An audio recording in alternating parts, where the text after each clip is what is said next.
Hi student, good morning. இன்னைக்கு நம்ம கிளாஸ்ல என்ன பார்க்க போறோம்னா காம்பவுண்ட் அண்ட் ஃபார்முலாஸ் பத்தி பார்க்க போறோம். ஓகேவா? காம்பவுண்ட்ஸ்னா அதோட நேம் அதோட ஃபார்முலா நேம் காம்பவுண்ட்ஸ் இருக்கு அதோட ஃபார்முலாஸ் பத்தி நம்ம பார்ப்போம். ஓகேவா?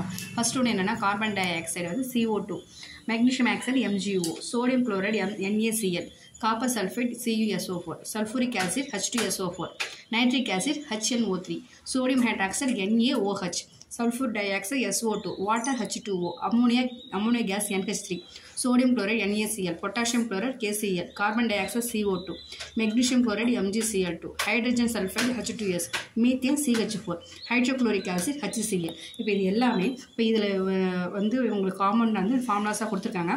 இதில் இம்பார்ட்டன்ட் உங்களுக்கு எல்லாமே தெரியும். வாட்டரை பற்றி தெரியும், மீத்தேன்னா என்னன்னு தெரியும், அதோடைய ஃபார்முலாஸ்லாம் ஓரளவுக்கு உங்களுக்கு தெரிஞ்சிருக்க வாய்ப்பு இருக்கும். ஈக்குவேஷன்ஸ் எழுதுறப்ப இதில் நம்மளுக்கு வந்து இம்பார்ட்டன்ஸ் நம்மளுக்கு தேவைப்படுது. ஓகேவா? அது தேவைப்படுறது இல்லாமல் இது ரொம்ப வந்து நம்மளுக்கு முக்கியம். காம்பவுண்ட்ஸ் அண்ட் ஃபார்முலாஸ் வந்து ரொம்ப ரொம்ப முக்கியம். ஓகேவா? இதில் உள்ள இதை பற்றி நீங்கள் நான் வந்து உங்களுக்கு ஷார்ட்கட் வீடியோவை உங்களுக்கு வந்து நான் பகிர்றேன். ஓகேவா? இதை நீங்கள் தினமும் பார்த்து யூஸ்ஃபுல்லாக இருக்கோங்க. இது போல் உங்களுக்கு தகவல் தினமும் வரணும்னா எங்களுடைய சேனலில் வந்து பதிவு செஞ்சுருங்க. ஓகே, நன்றி, வணக்கம்.